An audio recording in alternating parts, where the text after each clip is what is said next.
Welcome back, you filthy Valorant casuals, to the Collegiate Valorant League, hosted by the Gamers EDU, hosted by me. I'm your part-time host / full-time president of the Leave Reina Alone Club, Queen McRib. I'm super excited to get into today's match. I know you guys are. It's probably the most anticipated match of the league yet, dare I say. CSUN Black versus SJSU. Name a more iconic rivalry, like honestly. But before we get into it, I do want to get a little real with you guys. We know that these two teams have some super loyal fan bases, go CSUN, but we also know that we want to keep chat a super positive and respectful place. We don't want to ruin anyone's fun, but we also know we don't want to encourage anyone being some lame loser in chat who's out to make people feel bad. It makes you look bad, it makes your team look bad, and we're not going to tolerate it. So just don't do it. Don't be that guy, okay? And now I am super excited to announce your two casters for the match, Eli the Curry and the OG Ben. What's up, you guys? What's up? How is it going, everybody? We are here Wednesday. We are kicking it off with the premier matchup of the night. I'm so excited. We're going to have the two undefeated teams, the toppest of the top tiers. Number one, and screw you, I'm number one too. I mean, San Jose talking about a bloodbath. This is definitely going to be a bloodbath. Oh yeah. This is going to be. You want to talk about a tug of war match? These are two amazing teams. If they don't tug of war, one's going to get steamrolled. That's going to be mind blowing if one gets steamrolled. No, I wouldn't believe it. I won't expect it. It's not at all. I will say, coming into this, I expect Northridge to have a little bit of fire in their belly. They are, we talked about before, one of two members of Northridge competing in this tournament or in this league, and they will be trying to get revenge for Northridge Red, who did not have the best time against San Jose State. So this is definitely one of those times now where they got to pick up the banner. They got to represent California State Northridge as a whole and go up against probably one of the strongest sides. Will they be the undisputed strongest side by the end of tonight? We'll find out. Yeah. It's going to be someone's going home with a loss, I feel like. If not, they could. Also, there's a small chance that there could be a draw. I have a feeling there could be. If they're going to go 30 rounds, and they agree to a draw, this could be just a weird tie. Who knows? That's true. What's your prediction then? Is it a draw? I'm gonna have to go with the draw because I think it's just they're both so super strong. So I that's what I think is gonna happen. Wow, really? A stalemate? You think it's that even? I think so. We got a 6-0 and a 5-0 team going against each other. Either someone's gonna lose, which I kind of almost doubt because of how well they both play. What about you, Eli? I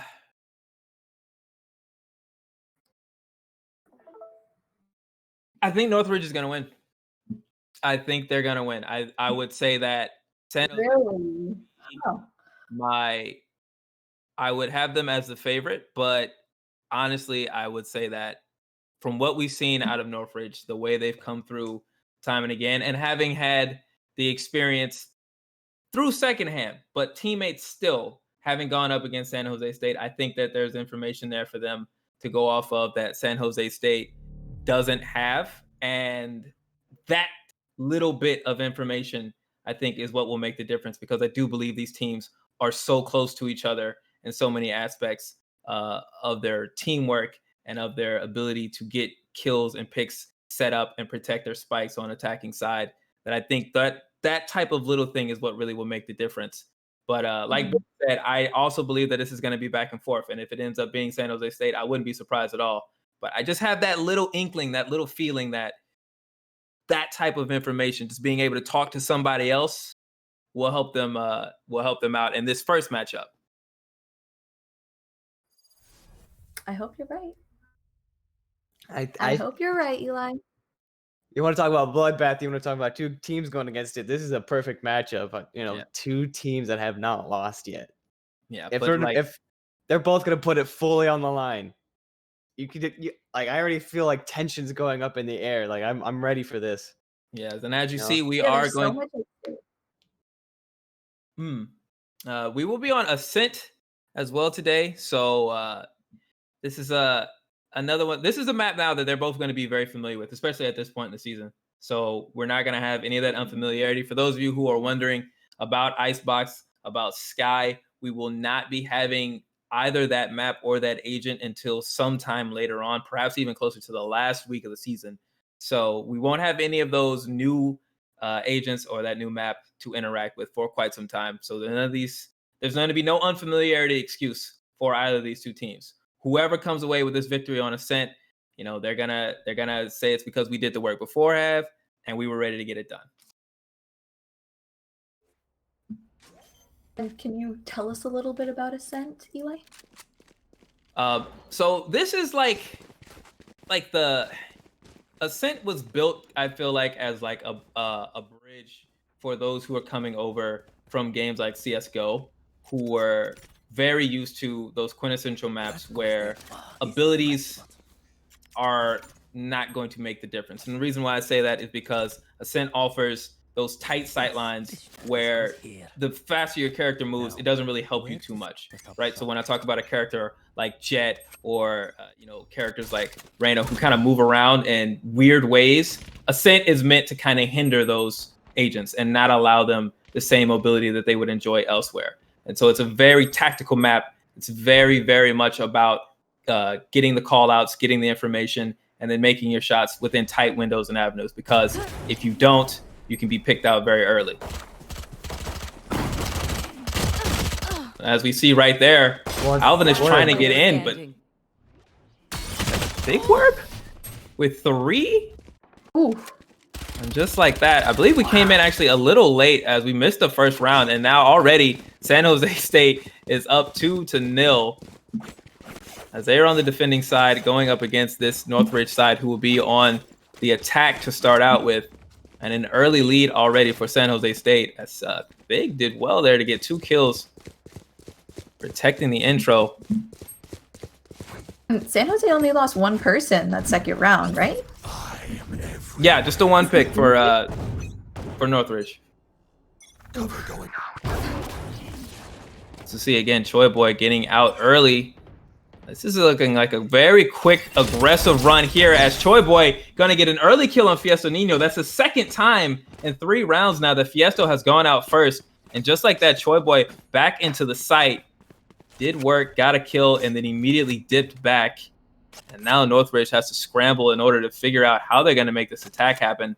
A 4v5 when they didn't have any anticipation of Choi Boy's assault.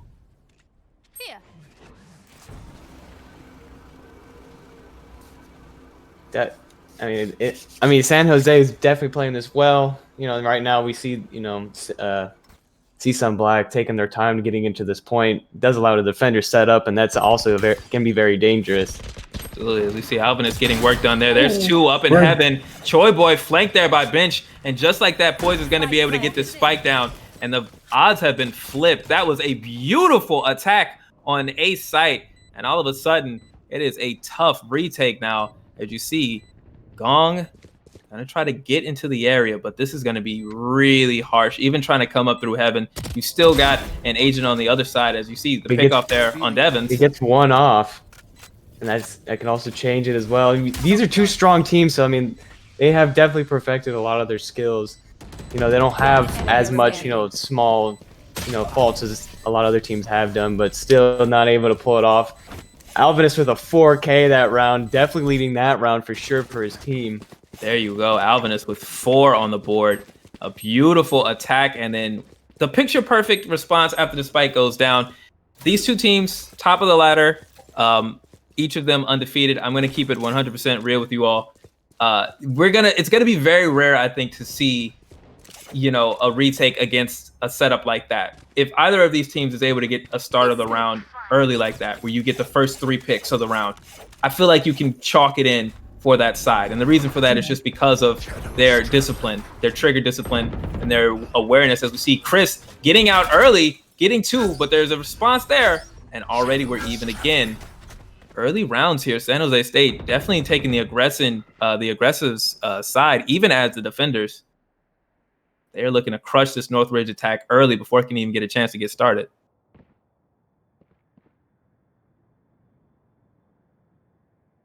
Big Werp is going to have the first shot if they come around. No, there's a flick there from Devins. They were ready. Got the suspicion, cleared the corner really well, and now it is an advantage to Northridge as well. Devin's trying to pull people from heaven. He knows someone's up there. He knows, he knows at least, well, we can see who's up there, but he doesn't know who exactly it is. No, but you see, it doesn't matter. Oh, beautiful. Got the info off the arrow. Trying to get those wall bangs off as well. Poise over here just, waiting for people to come out of heaven as Devin tries to pull him out as well.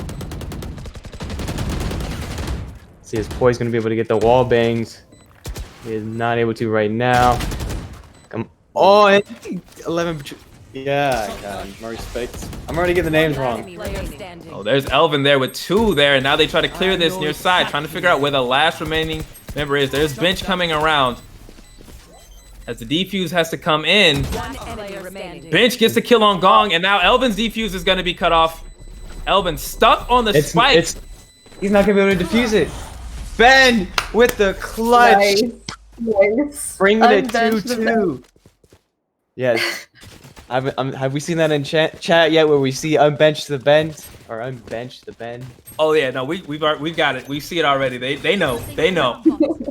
The Northridge faction is always loud and proud, and that's what I'm trying to get across about these two teams, because this round goes the way of Northridge, but that's an example of what I'm talking about. You saw the patience on the side of San Jose State. They didn't rush the retake, and they were aware of the options. It's just Bench had that timing in that position. It really came down to the 1v1 fight, because if Bench falls, then Elvin doesn't have to stop the defuse and is going to get that spike. So both of these teams were in position to win. It really just came down to who got the kill, who got the kill in that moment. And that's the narrow margin that we're going to be looking at when it comes to victory or defeat for these two sides. Those little engagements are going to decide who wins and who loses. Just excellent play on both sides. Even see with the the gameplay that we're seeing with Alvin right now, just to be able to get those pop shots off over the wall to see if there's anyone's in that hallway so they can pass by and go to the next point. What great information gathering right there as well. Absolutely.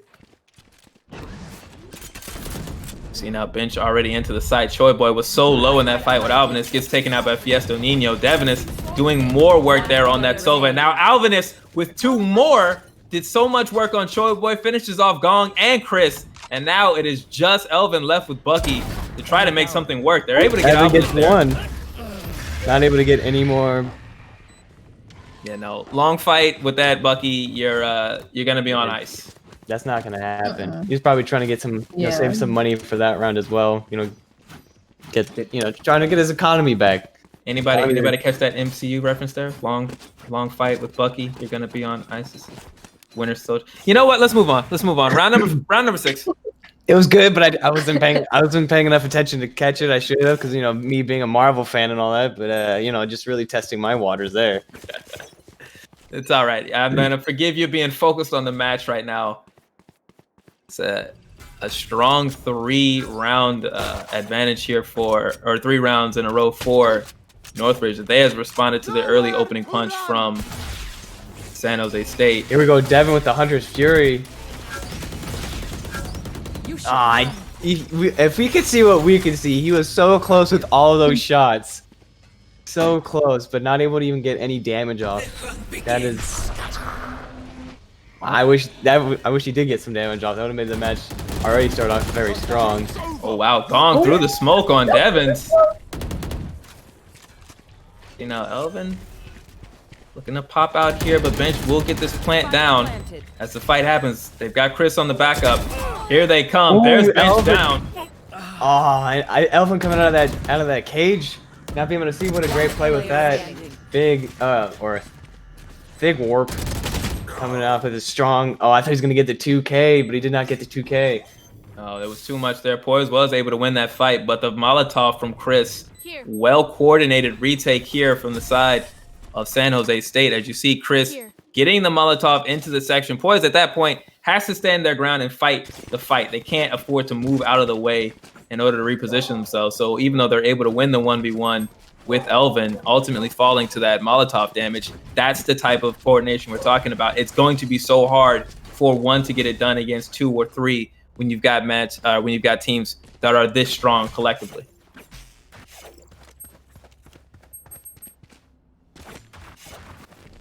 I'm already excited to see what this next round's going to bring us. 3-3. You know, someone's off is going to have to win this round.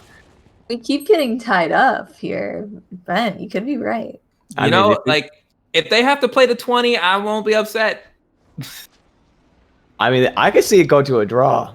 You know, they start playing together, you know, start playing so well, they just keep switching and no one's ever going to really get ahead. They might agree to a draw, who knows?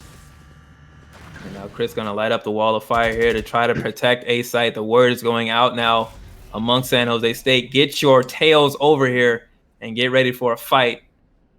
It's Northridge trying to coordinate. It might be trying to switch over to pizza side and, you know, do a long rotation back, unless they're still trying to stick on A side. It's true, as we see right now. It is just poised now over here on A site.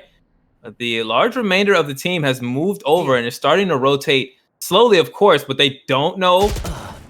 Alvin is ready to sweep the corner, Alvin though. is. Alvin was asleep right there. Well, it's just with the shorty, or with the Bucky, you're not ready, as we see right here. And it's a long play on A, and it's looking like Northridge with the slow burn is paying off for sure. Gong now stuck in this corner up in heaven, and everyone knows where he's at. Getting both sides. Alvin is just coming in and cleaning up. 3 kills for Alvinus. We talked about the Jet. We've talked about this agent. We don't say enough about the excellent players who have mained this agent and turned her into such a threat as Alvinus. 3 kills, taking the lead again for Northridge. Back and forth they go. A beautiful round there on the side of Northridge. That's the type of attack that you really, it's hard to see. A lot of times we question teams are saying, are they being too slow, or why are they being so passive? And in this instance, Northridge just took their time. They showed an early formation. They planted the seeds of doubt, got San Jose State to break their formation and rotate, and then they just weaved around them, coiled like a snake, and then struck when it was already too late. Both just amazing teams. You see the strategies that they can use against each other. You know, they know how to play. Both teams, you know, still, as we said before, undefeated, so they know how to play this game for sure.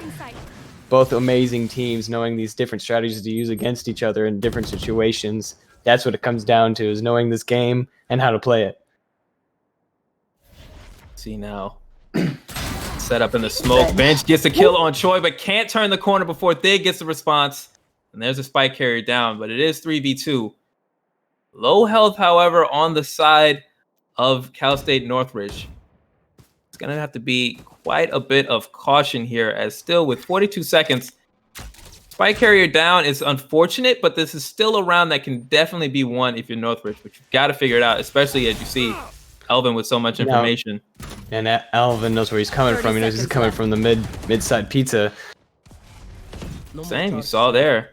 Shots coming through from Sova. Those bounce arrows are going to reveal the information as well. So this is not done, because we've got some of the best information gathering agents in the game with Omen and Sova. As you see Fiesto getting the kill on Gong. And now this is a quick move in here from Northridge. They don't have a lot of time left, but they do have the spike. So if they can get into the site and plant, this time will flip.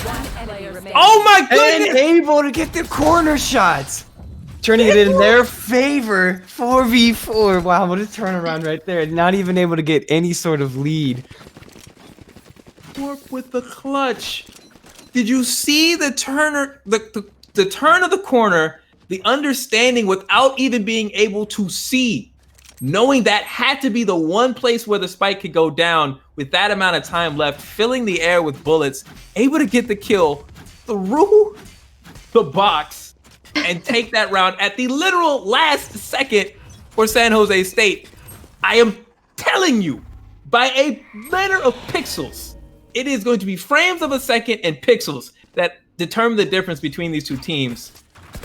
Wow. What a great play. Like I said, these teams know what they're doing. They're both very experienced teams in this game. So it's there's not one side that's really doing better than the other. They're just amazing teams, and it's just like, one's gonna just be able to take that one kill over the other, and that's really what it comes down to, is just the killing now. It's just like they both know how to play, and they both know their strategies. It's got a lot of information there heading in, but it's Gong who gets the first shot off on Poise, takes them down, but Bench will get the plant here. Devins lets one go through, doesn't know about that, as Chris gets the kill, and this is looking like a great round for San Jose. Chris going for a 2 after getting banned as well. Alvin is going down. Chris going with a 4K on this round.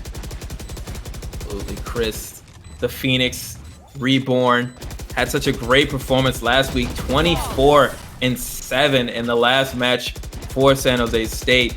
They are feeling great coming into this.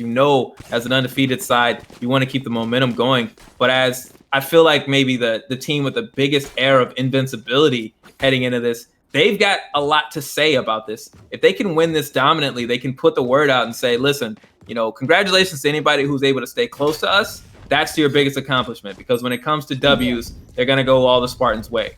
They are right now in the position, I feel like, to say, this is our league, this is our moment, and no one can stop us. Whereas Northridge, I think even though undefeated, right, we still feel like they have just that little tiny bit to prove that they are the favorites to really win this whole thing.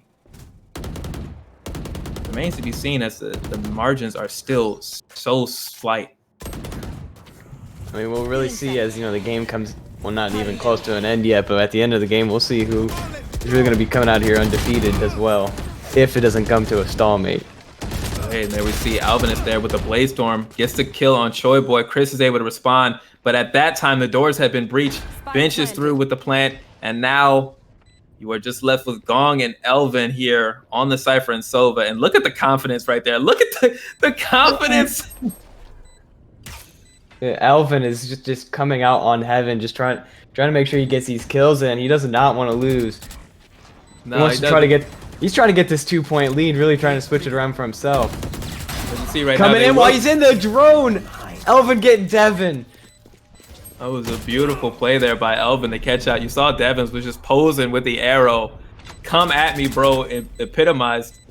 Oh, this is still a tough defuse. What a tough defuse. Not gonna happen as Poise gets Elvin. Now left up to Gong, but the spike is too far gone. Now tying it up 5-5. Already 10 rounds in, and no one's really having no one's having anything over each other. This is a tied game so far. Yeah, this is what we were anticipating. This is what you predicted, honestly, right? Ben, you called it. Said there's no margin between these two teams. They are the equal and opposite of each other. They will just fight and fight until there's nothing left, and they'll call a draw. And heading now into round number 11, knotted up we are. Yeah, if this doesn't come to a draw, I feel like I'll be more surprised than not. I wonder if we're gonna see the difference made, because between them they have almost the exact same agent loadout, but there is one major difference, right? Chris is on Phoenix, a very offensive agent, someone that we've talked about ad nauseum, whereas Poise is there with Reyna. And if you remember at the very beginning of the league, I know it wasn't Bent and I on commentary, but McRib, you were there, and a discussion was had about Reyna's efficiency as an agent. And I have to wonder, will that make a difference one way or the other as we come to a close for this match, or for this half? Did you see the long play with Thorpe in the beginning of this round? Those shots were totally on recoil control. And look at Choi Boy getting 3 right off the bat in Pizza side, going to B right here. Oh, I thought Fiasco trades it back finally on Choi Boy. Now Big Thorpe, watching this hallway coming into the Pizza side of B. The word is out now. Fiesto's position given away now, forced to make something happen as Chris was ready for the turnaround. Chris was ready for that rotation. Last round. Boy. Chris, Elvin, everywhere you look on the San Jose side, you try to find a weakness somewhere to begin with, and it's so hard to get anything started, any push or pull. Meanwhile, on the side of Northridge, Alvinus, Fiesto, Poise, all of these members of the team so ready and willing to carry at a tough moment. And then you've got Bench, who has just been, where they need to be so many times, getting work done. You're not going to find much in the way of, you're not going to find something soft or easy in this match. Everything's going to be hard fought. There's going to need to be resilience and a determination to win the whole thing if you're going to win this match. And I feel like we may be looking at a championship preview as we enter into the last round before the swap. You see that Devin is with the ultimate out, and he gets Elvin. There's one huge potential opening here. And one player can change the game as well. It's just now we're coming into a 5v4. I believe they're going to tie it up for sure. There's no reason that they can't. Just waiting for them as they try to rotate A here. Stuck in these corners, trying to figure out where these guys are coming from. Information gathering right now is important. As we know right now, you see Devin's trying to get any little bit they can as Chris is going to come around this corner there, but Poise was ready. Poise was ready for Chris. He knew he was going to come out of that corner at some point. They're just waiting.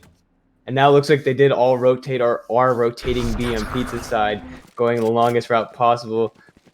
Looks like the spike should be going down at some point. And then, now we got the Killjoy going up as well. It is. Look at right there. Alphanus knew he was stuck in that corner. You see Choibo with the Blaze Storm ult up. If there's any ult that can really change the map, it's that one, but there's nothing that going there. Choiboy forced to relocate, try to find a different way to going. As you see Thick Warp coming around the other side, but Poise is ready again. Poise is ready again, ready with all of it. He is not letting his flank being taken right now at all. And now Choiboy with almost no time even to get all of the work done, and this would be a momentous bit of work to get done there to take out 4. No time for it even before the spike goes off as we are knotted up 6-6. On the flip side, Bent, you predicted this. You told us this is what is going to happen. Can you tell me a little bit about what you've seen that makes you feel like this is why it's going to happen? Why do I think it's going to be a pretty much a draw? Like, I don't. If you can't see it, these teams are playing very well. Their strengths are there and their weaknesses are barely there. I mean, yes, each team can play to to the other team's weakness. And we are seeing that here and there where they make minute mistakes. But even then, their teams are both so strong. I mean, both teams have not lost a game yet in this season. So to see them lose, I almost don't even know if they are, because like I said, I think it's just going to be a draw. They're going back and forth. Each team is not getting any momentum. This is not a snowball effect. This is no steamroll going on at all. This is all about they're being careful. They know how to use their strategies. They know the map. They both know this map very well. They understand how to play this map. They understand how to check these corners. They both have everything that they need. So I just think that this is definitely going to be a draw match because of how well they both play. All right, well, as we get into the action here on the pistol round, you see Choiboy going to get the first kill off on bench. Elvin looking to get another one here, firing rapidly as the spike has gone down in the thick of it. It was Gong able to get the spike down. And with a full 5-agent roster, you see the retake here begin for Northridge. Poise going to get the first kill on Chris, and then Choiboy going to get one, but response here.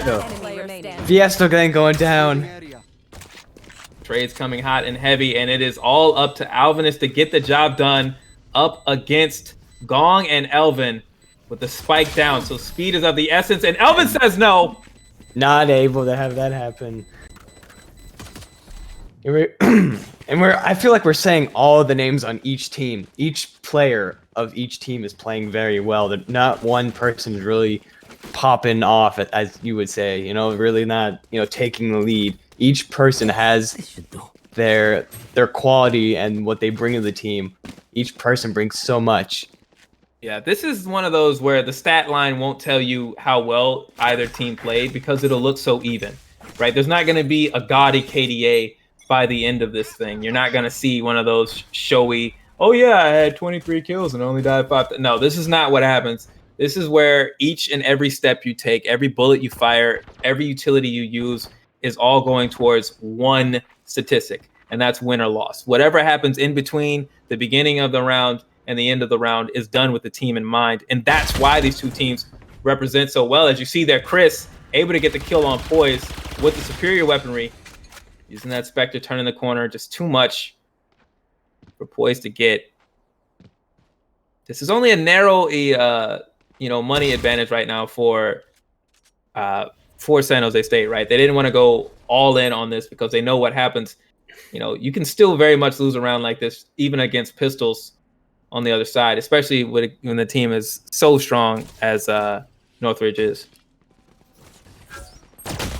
Here we go. Ben was not able to. Yeah, that was a 3 push right there. He was overcome with all those people. Look at Thorpe getting Fiesto and then turning around, not able to get the second. Now we have a 4v1. Chris over here just waiting for the jet to come by. And we know Alvin was going to pick up that gun there. But Elvin shuts down on the other side. There's a finish. So now the first 2 rounds. Here's the first time we're actually seeing a 2-round lead, I feel like, since the beginning of the game. Yeah, it's once again the first 2 rounds going the way of San Jose State. This is what happened the first time when they were on defenders. So the pistol rounds clearly now in the favor of San Jose State. But what happened last time, they went up 2, and then Northridge responded with 3 in a row, and then they went back and forth until the end of the half. If that gets broken here, if San Jose State is able to extend and push this lead out to 3, maybe we see the first crack starting to form in this Northridge side as they fall behind.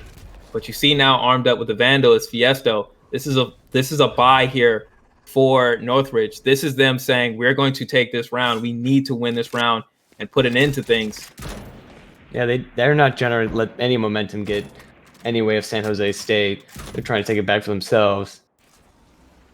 As you see there, Elvin able to get information by proxy. Not seeing anybody sometimes tells you as much as if you saw them standing around in broad daylight. But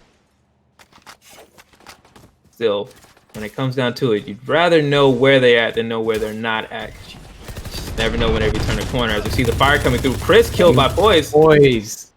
Poise still coming off of the strong gameplay right there, strong recoil control, knowing how to get around those smokes as well, getting Chris. You see the fire come through as Elvin tries to step around to get some shots off, but there's nothing really doing here. It is still a slow poke and prod effort here for San Jose State as they try to find a weakness, try to find a way into a site, get the spike down at last. But it's Fiesto shutting down another one. Elvin able to respond here, but the advantage still the way of Northridge. This movement comes heavy to the A site. Look at the 2. Look at the 2. Look at the 2K. Look at that. Now, trying to get it closer with an 8-7. So with a CSUN Black lead, here we go. This is where they're starting to come back. This is where they're going to close it up. Eli, you talked a lot about how CSUN is great at gathering information, and that's what you're kind of betting on for them for this match. What did you see in that match that kind of backed up that opinion?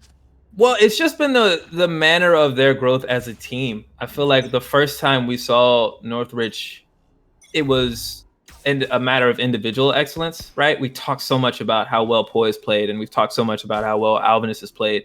But over the course of the next few weeks, it feels like we've seen the whole team take a step forward. And I think that's what happens when you've got a strong, cohesive unit. I think that's what you get when everybody is pulling their own weight and making an effort to improve. And so I just feel like with the little bit of advantage that you get, just because you can talk to somebody who goes to your same school about the match that they played, I think that's going to make the narrow difference. As we see Bench holding down A site, able to get Chris out as Elvin tries to make their way in. But Cypher, still a great agent, one of my favorites. Not great on attack. Alvin is coming with the 2, leading and now tying it up 8-8. Oh. 3 kills there for Alvinus. Again, back tied up. It was 2 rounds early. Pistol rounds go the way of San Jose State. We wonder, is this it? Are they going to break the back of Northridge? No, here comes the buy and a response. If it holds to pattern, this round will go Northridge's way, and then we'll be stuck until overtime, and maybe we'll just play forever and ever and ever without any team ever taking a lead and have to draw. If they do draw, this would be the most 5-head play I've ever predicted. Yeah, that you would put this one on a banner, man. This will be my best prediction ever. Oh wow, Thick Warp had a huge opportunity. They caught Devins with their pants down coming around the corner, but missed shots, a rare missed opportunity there for San Jose State. And now they're down in Agent, which should have been a clean initiation, a great advantage. Instead, not going their way as Elvin gets one shot on bench, but Alvinus, of course, able to clean up and pushes up near side to hold this corner here as the rest of the team rotates into position. The main core strength here of San Jose State, right? Everybody's committed right now to this B site. The knowledge is there as we see coming around. Each team on San Jose is hurt as well. Now we got, Devin's taking out Choi Boy. We're going to a 4v2. Definitely look like it's going Black's way. It was a great shot there by Devinus to catch out Choi Boy, who tried to go to the near corner. Try to set up something with the movement, but it was a response. Devins to hold it down as Gong picks up the spike, but with 4v2, only 25 seconds left. Either Gong or Chris is going to have to make a massive play happen here. As we see Alvinus on the long end holding down, just suppressing fire right now, really.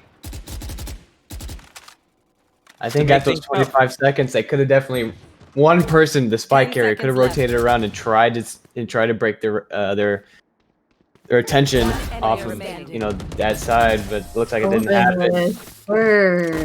It looks like the pattern did stay. Now up 9-8. Here we go. Now they're going to start switching it back and forth. Well, there was the great play from Alvinus right there. Probably one of the most important rounds we've had thus far. Devin's able to recover from what would have been a grievous tactical error and respond. Thig kicking himself for missing that opportunity. But if there's anything that I would say for San Jose State is that they've shown resilience thus far, right? They've dominated so many games. They've won. Haven't really been tested that we've seen. And perhaps in their first, okay. I didn't even see Gong get taken out. I didn't even know where that shot came from. The corner prediction was so well. I didn't even see where it came from. Alvinus has invested. The op is in play. And we are a go. It looks like Northridge is looking to flip the script and say, no, I know this is where it says you win the round and then we go back and forth until we're both dead. But how about no? They're trying to take this momentum into their own hands, coming back from 3 points. Maybe they're just trying to get this fourth and take it from there. Really trying to, start bringing out the mop and start cleaning this up. Absolutely. You see Choi Boy coming into A, but the full strength of Northridge Black is rotating over. They have fully committed into this rotation. They believe they know exactly where San Jose State is. And they may be right. As Bench takes some damage to the wall there. Trying not to flinch too much, but Choi Boy smelled blood and was right. I thought Ben was going to be able to take that. Now, Alvin going in for the plant. Fiesto coming around this corner.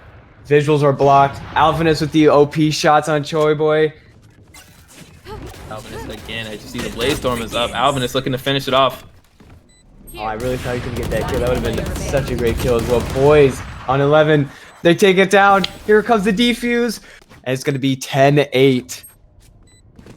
Alvinus has broken open the dam.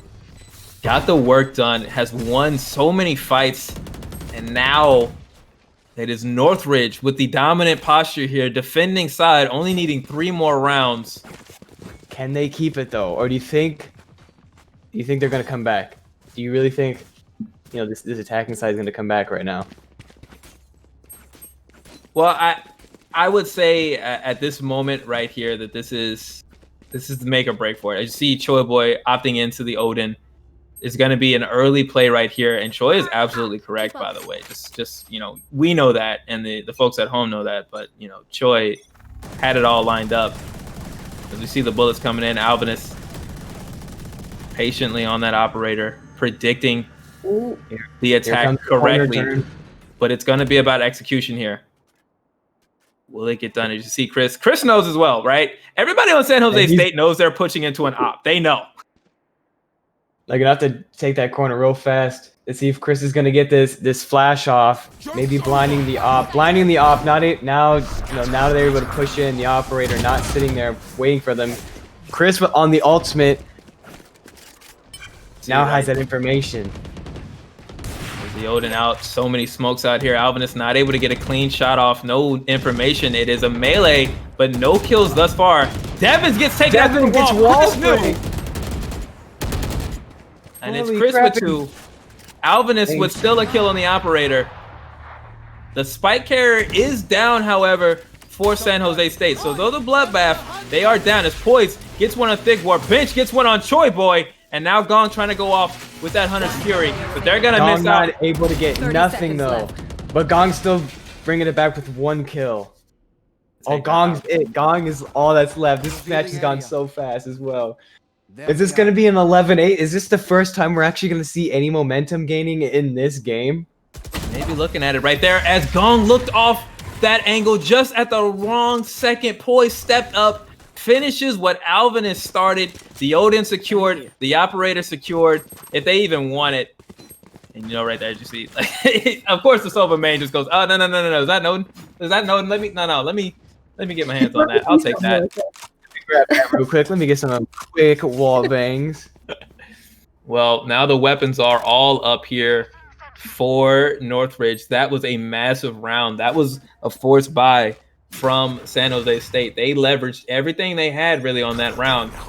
Though Chris was nearly the hero, they are now behind, going into an operator, going into an Odin. As you see, Alvin is making quick work of Choi Boy out in front of the A site. And just like that, the advantage goes to Northridge. It's looking like a slow but sure death here for San Jose State. As the smoke comes down, the intel is out, the rotations will come through as Gong trying to find the information. Gear up for this push. San Jose State does not have a lot of time left in terms of rounds. They got to make it happen. As Thick Warp takes out Alvinus, that's a big pick. And he drops the op as well. This is now that investment is gone. Here we go with a 4v2 as I'm trying to speak it out right now. Gong. Now Gong being the last alive again in this corner. Definitely know they all know where he's at. He's not getting out in this corner very easily. No, and not even with a rifle to his name either. So Gong's got to figure out a way. First of all, you got to get a rifle, right? You're not just going to do this with a pistol. There is definitely, you can definitely pick up something off either dead teammates or fallen enemies. Yeah. Yeah, there's options here now for Gong, but I think you see right now the way they're playing it, the first fear is just that stepping through that doorway to try to get something won't happen. As you see, they're tagged out now. Everybody knows exactly where they are. And with only 15 seconds left, Northridge has the best intelligence. They don't actually need this kill. As you see, Devin's trying to push up and get it done. They're not able to, but Bench does finish it. 8-12. Northridge looking to stake a claim to the crown and finish what Northridge Red could not. This is close. This is, you know, game point right here. They got to turn it around, throw a couple Hail Marys to really close this up. Otherwise, you know, my prediction is definitely going to be wrong. Well, here you go right there. Choi Boy now investing into the op. You see the full buy coming out for San Jose State. They don't have a choice. They need to buy everything in. They've got to have all hands on deck. They need to clean it up. Alvinus has gone uncontested with the op thus far. So now finally Choi Boy on the jet as well steps up to the plate. It's going to be those two. They're going to be the ones who need to decide the match for either side. As we see right now, we will have an ult coming up for Chris. The run it back is going to be a factor. Big warp trying to make something happen. Alvinus misses an early shot there. Now definitely trying to pull it out, bait it. He sees the people coming around the corner. He gets the kill. He gets the kill. This is important right here. This is where we're going to see the game change. We got a 4v3. Alvinus able to take out Choi Boy, but instead the response comes from San Jose State. They do not give up. They get 2 in that exchange. And now both op carriers down. So there'll be some rotations here to figure out who's going to have what as we come into the A site. It's Chris taking out Poise. It's looking like a clutch round here as the Odin's there. Forces out the ult. Then the kill there on Gong. But Big Warp finishes off Devins. Here we go. Here's the turnaround. Here's the turnaround. Takes out Chris. 30 seconds left. 2v1, but Elvin there, the late rotate there from Elvin, the slow play, grinding it out, and now it is 9-12. And this is the choice here for Northridge? Do they spend all of the money now? Do they buy up now and say, hey, we get to win this. We're not going to fall back. We're not going to give up a round and assume we can get it. Are we going to buy in all the way now? It's looking like a yes from them, as they have one more match point if they cannot get this one. This is not the last round for them. If they lose this one, they can still win the next one. But after that, we are getting closer and closer into that overtime period. See Joey Boy walking behind that drone. Gong. Initiating. Trying to get the information. Bench. Who has been coming in. Bench has been a rock, really, on this A side. As we see again. Joey Boy, even with the visuals gone. This has been Bench. Really? So many. Oh, there's Fiesto too, getting the kill on Thick. Chris trying to return, but Bench gets two. Down. Here we go. We got a 4v2. This is good. Gong turning around on Devin. 3v2 now. This is game point. Oh, they're gonna take it. Just Sova, Cypher, Alvinus with the Blaze Storm, with the operator. This is the moment. This is easily the opportunity. There it is. Alvinus gets it. Alvinus gets the double. Gets the 2K, winning it. That is winning it for San Jose State. Now San Jose State going undefeated. Well, I want to say, could you have seen this coming? Could you have predicted it? Who would have thought? I thought. I said what a great game. And yes, it did not end in a draw like I was hoping for, but the bloodbath definitely came in the end. They definitely broke. They saw that crack, as you said earlier, Eli, and they ran with it for sure. They kept breaking that. They just kept hitting it with that hammer and chisel until it finally just broke open. The floodgates rushed out. An incredible performance on both sides. San Jose State showing that moxie, why they were considered the favorites and why they've looked so good. But Northridge, I feel like now with such a dominant statement, they closed out that half so strongly. After losing that round, would have been easy to fall apart and see the momentum break. Instead, Bench holds it down on the A site again. They attacked Bench over and over again. They went upon him, and like a rock before the storm, Bench held it down. An incredible performance from Cal State Northridge. Love to see it. Even though, like, I know we weren't pointing out KDAs before, but you gotta realize Alvin coming in with a 30 and 14. That by himself. That is 30 and 14. I mean, I did see in chat the Alvin and the Chipmunks. I kind of have to go with it. Oh yeah, no, that is an absurd stat line. That's a Call of Duty score. That's something you don't see in a closely matched pair of fights like these. But this is just what you're gonna get when you've got two of the top tier teams going at it. I got to tell you, I'm looking forward to seeing these two teams play again later on in the season. You know that there's going to be some hunger, some fire for the Spartans. They didn't get the undefeated run they were looking for. They got knocked off. Northridge defending the honor of the school. What a just amazing gameplay. Just something to watch for sure. This was not a steamroll. It ended with, a good couple point lead, but I would want to watch that again for sure. That just, just to see both teams go at it for sure. Just a great game. Oh yeah. Just I can order, but I'll order 3 more of those. Yeah, 2 for now, then put 1 in the box. I can have it later, put it in the fridge when I get home. I'll definitely have that. But I do hate to do it, but I do have to cut and run a little early. So thank you all so much for watching. Please stay tuned. We are not done with matches for tonight. We've got some more great Valorant action. I have been Eli the Curry. I love you so much, but I do have to go. See you all on Friday. I've been the OG Bent. Don't forget about us. We'll be back later. You guys have been awesome. Can't wait to see you guys. We'll see you guys in the next match. Bye.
going on, everybody? We are back at it again for our second match.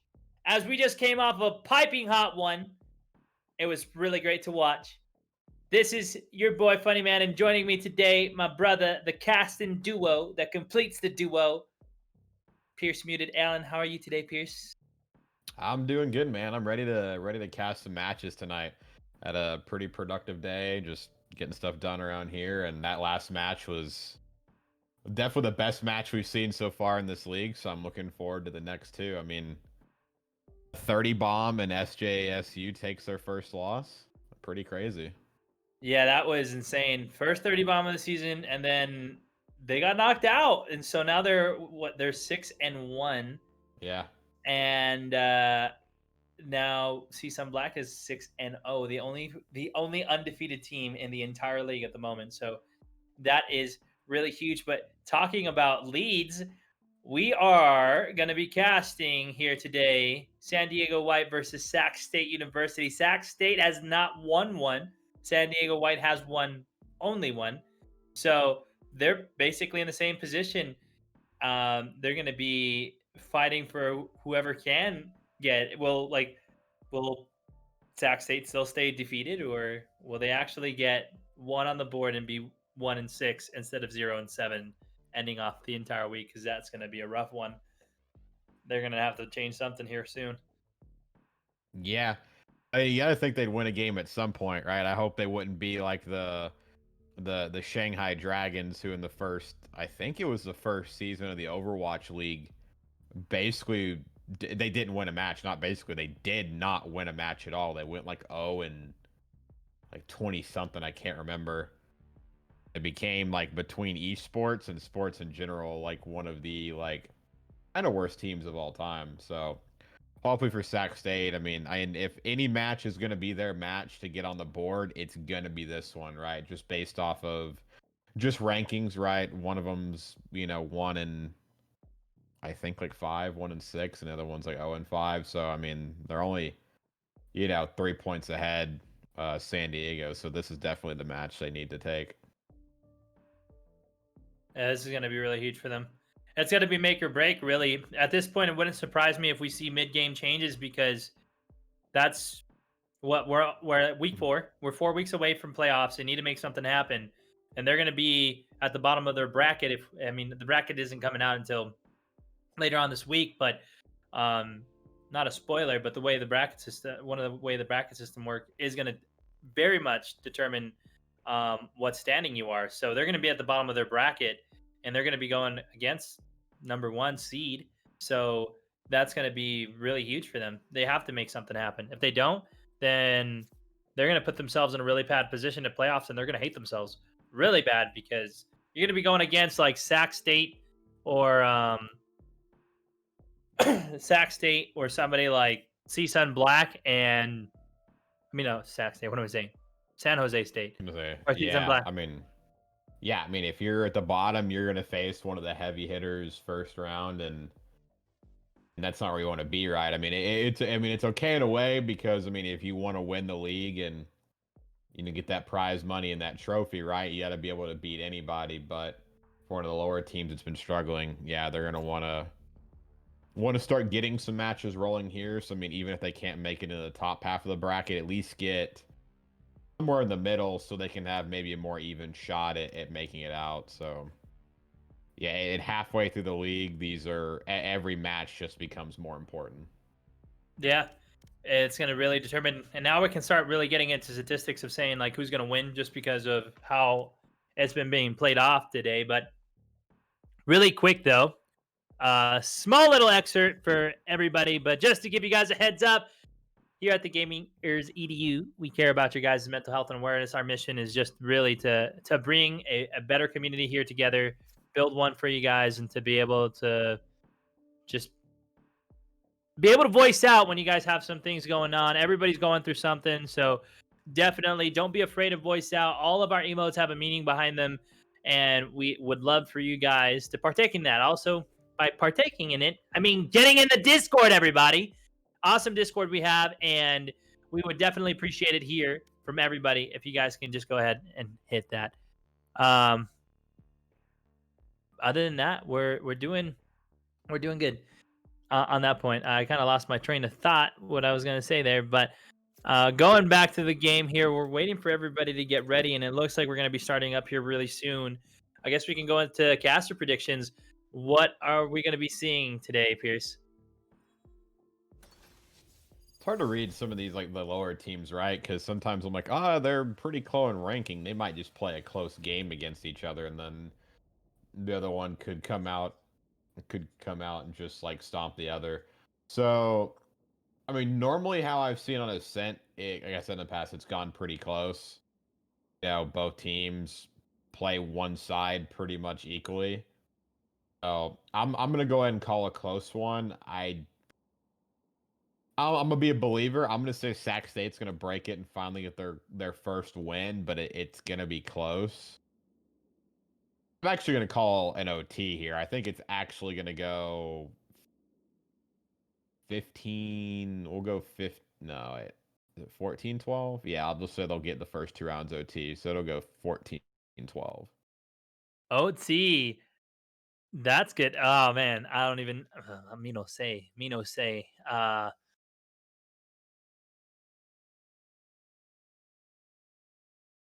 don't even know who to choose, bro. It's like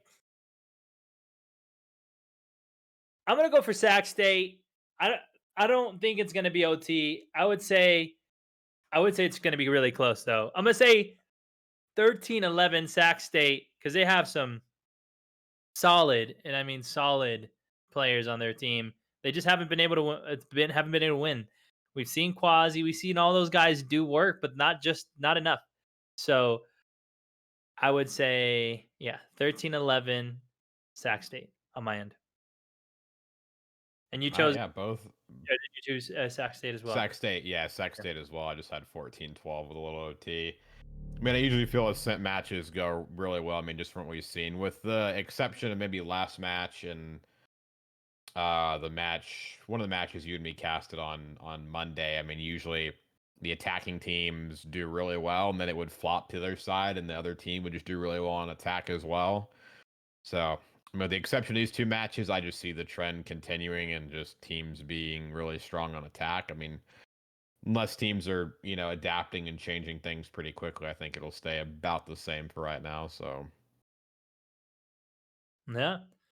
So I'm excited to get this stuff rolling. Just a little bit of technical difficulties here, guys. We're gonna get it restarted back up again, and we see the comp here. Ooh, we see the comp. This is the first time we got to see something like that, but this is gonna be pretty huge. It's almost mirrored comp, except the only difference we have is not a brimstone, a breach over a Phoenix, and it looks like Sac State is gonna be running that at Phoenix there, as San Diego White is going to be going for the brim. So this is going to be really interesting. We're starting here pretty soon, seeing how it's going to be going for pistol rounds. So out of this pistol round, though, Pierce, which team do you think has the highest potential of winning them? I mean, we've seen both teams kind of on and off with them, but out of so far of what we've seen, which side do you think leans more on winning this pistol round right now? I'm interested in seeing how attacking goes, right? I mean, from what I've seen in pistol rounds, the teams that push together, kind of hit a bomb site together like very fast, will often disrupt the enemy team. And then since they're all together, right, they're there for the trades, higher potential for first blood. So I think if who's on attacking here? Is that Sac State? Attacking is San Diego, I believe. Sac State is defense. Okay. So I think it's San Diego, depending on how they play the offense here. I would bet that they'd probably go up first on the attacking. It is this map has always been attack decided. Yeah, I just have this map weighted heavily, and if they follow that strat with the pistol round, I think they should take it right away. I mean if Breach and Silver maybe invest in a little bit of utility, like at least a utility apiece, which it looks like. Well, we're having a little bit of a pause right now, so nobody's investing on that team. They're currently just jumping on each other in the spawn. Well, it looks like we got a DC, though. Darian, unfortunately, is not in the party, so we're waiting for him to come back, and I think their whole team is hyping him up. They're calling his name right now. hopefully to get him back in, but we'll see that soon. So this is really huge. I know you've done this 100 times though, Pierce, but do you want to explain real quick during this pause the map of Ascent for those who are first time tuning in to Valorant and may not know what exactly is going on at the moment? Yeah, I mean, if you've never seen Ascent before, it's a pretty standard map. And it's got an A and B bomb site, and it's only a 2 bomb site map. There's going to be no teleporters whatsoever.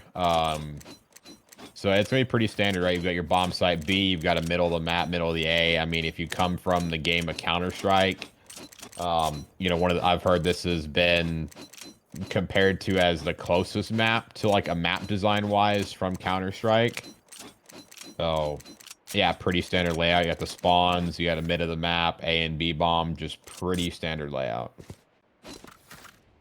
It's definitely enjoyable to watch. I think it was one of my, other than I think Split's my number 1, but this is probably in my top 3. I love when you get to see those wall bang kills come straight out of B bomb, or the hard pushes over towards A. Those are always fun to see.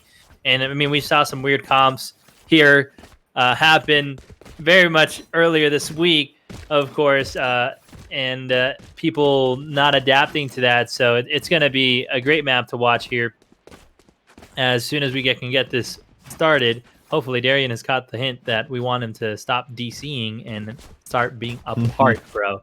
Don't be disconnected, be connected. Just connect to the game, forehead. Yep. We should just have everybody in chat be spamming just connect Darian, and maybe that gives him enough little oomph and push to try to get his internet to work. Just fixes the internet. Yeah, I mean, Twitch chat is known for fixing or breaking things. Mainly more breaking, but you know. Hey. But that's why we have a Discord, to help everybody not break. Chats. Okay.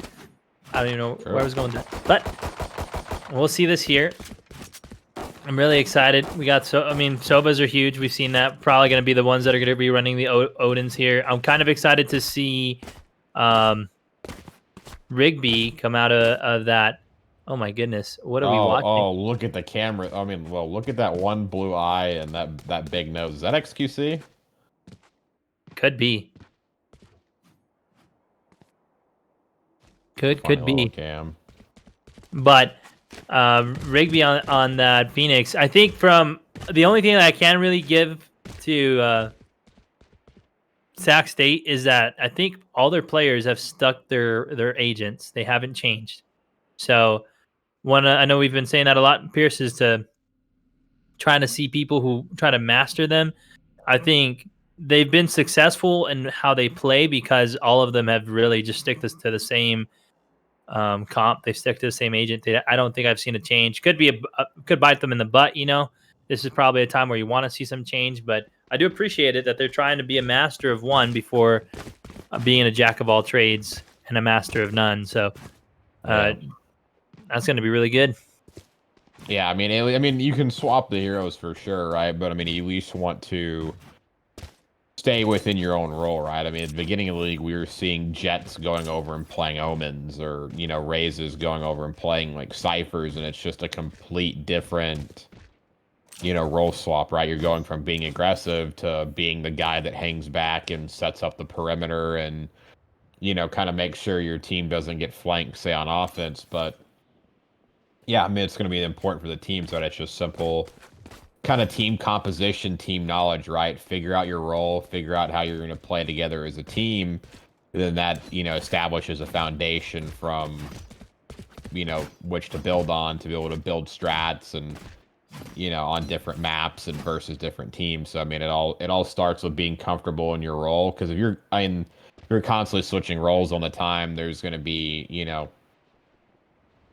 not as much team cohesion, and then it's going to affect individual performance, right? When you're more comfortable on something, you're more likely to, frag out, like, Alvinus last game, right? Getting the first 30 bomb of the league, I think went like 30 and 14. Yeah. Definitely the best individual performance so far. I mean, we see a lot of big performances out of Alvinus just because it sticks with the Jets, sticks with the same, role and just shows, proficiency on that character.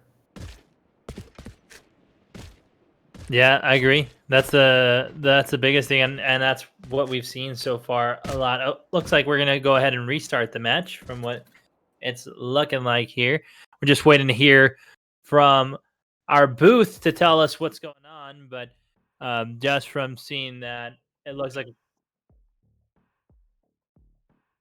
sounds like we're gonna have to reset the lobby. So put your pause champs in the chat. We've got to wait out for just a little bit longer to get this match going. Yep, as we're gonna have to get a sub coming in here, so that's gonna be pretty huge. Ugh, that's gonna be hard.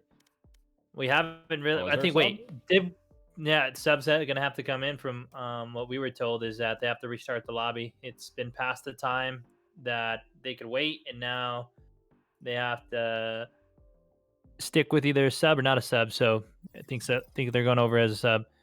So. Oh, and that's for Sac State, right? That's gonna be that actually will be on the side of Sac State. So yeah, that's gonna be rough. Can I redo my prediction? Yeah, right. I mean, oh god, well, we've already locked it in. It's a little bit too late. But yeah, that's one that we've talked about with subs. Completely different dynamic. Maybe they haven't practiced with them. I mean, maybe against another team that is kind of a lower skill level as your team, maybe it can work. Maybe depending on how the other team plays, it could potentially be fine. That's where practice doesn't come into play, and the enemy team's mistakes out equal your own. Maybe the lack of cohesiveness you might have. Yeah. So it might not be too bad in the end, right? These aren't the top teams. They're not even the middle teams in the league. So maybe at this point, it might not even have that big of an effect. Possibly. Just to reference to Halloween, it could be a spooky ending, though, for somebody. But I don't know. I don't think we've seen any great things happen with subs. And what is it called? The one team that did lose with a sub, the sub actually did really bad that time. So it's kind of 50-50 that we've seen. We've seen subs pop off, and we've seen subs absolutely just go to the bathroom on their beds. So quite literally. But we're gonna get Omi is in, subbing in for Darian. So we'll see how this goes. I don't feel like they've practiced with any of their subs. So definitely we're gonna see the first here. Yeah, I mean, at least they all have the same. They got the same profile pic, so they're at least synced in that aspect. But yeah, interesting coming in and see how Omi will be able to perform in the place of Darian. I mean, it'd be very interesting to see so far. But yeah, I'm just hoping to get this one started soon. I think the teams will actually be running up right now, and we should be finally hopping in.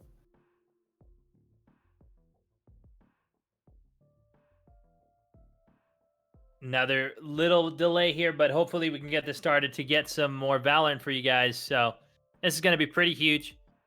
Pretty huge. As we explain, the two bottom bracket teams going against each other to see who's going to be better than the other. Will Sac State be able to come back up and stop their loss streak? Right now, they are currently 0-6, exactly like one of the NFL teams earlier in the years. The Browns, but now they're not. Now the Browns are different, but they're definitely my Browns right now. They're not so great, but they need to do something, man. I don't know. I haven't seen.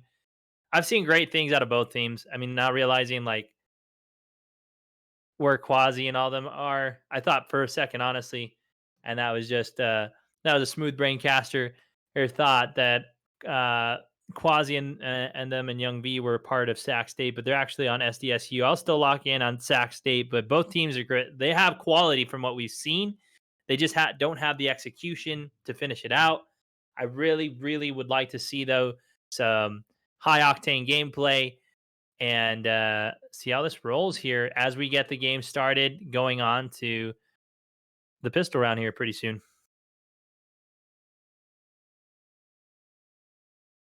Yeah, looks like they're actually at the restart again. May reset the lobby, but we're almost getting there. I mean, one thing I'm excited for in the future is, I mean, eventually the new map Icebox is gonna be added. Yeah. So I mean, we've already seen how some of these teams have played on, the different maps that are in the game right now. But how about we add another one into the game? I think it'll be a 5th map. And another agent. So. Oh yeah, if they throw that one in there, Sky. Yeah. That's gonna be huge. But really quick though, I saw in the chat that Queen McRib said that San Diego Black won last Friday with 2 subs. That's huge. I mean, what was it? SDSU, San Diego. I mean,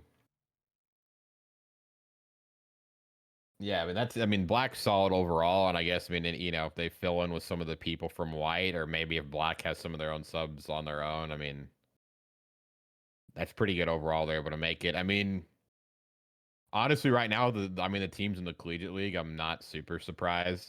I mean, we do have some really, really good teams in the league, but then there's also some other teams that are just, don't have it all, together yet. So I think there is potential, depending on the matchup and teams, for subs to be completely okay. Yeah. And sometimes the subs can pop off, right? Maybe one of them can step up and actually perform better than the starter and maybe get that spot. So looks like, well, we're actually into the match and it's already started.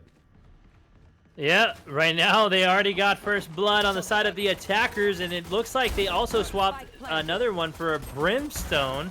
But oh my goodness, Quasi just going off, picking out the attackers. It is a 2v2, 4 players on the field. What am I talking about? But we're gonna have Brimstone on their side. Super hurt. Quasi able to get the kills on Quiz. Rux able to shut down Rigby. Quasi with the 4K and the bomb defuse to win the first pistol round of our match casting tonight.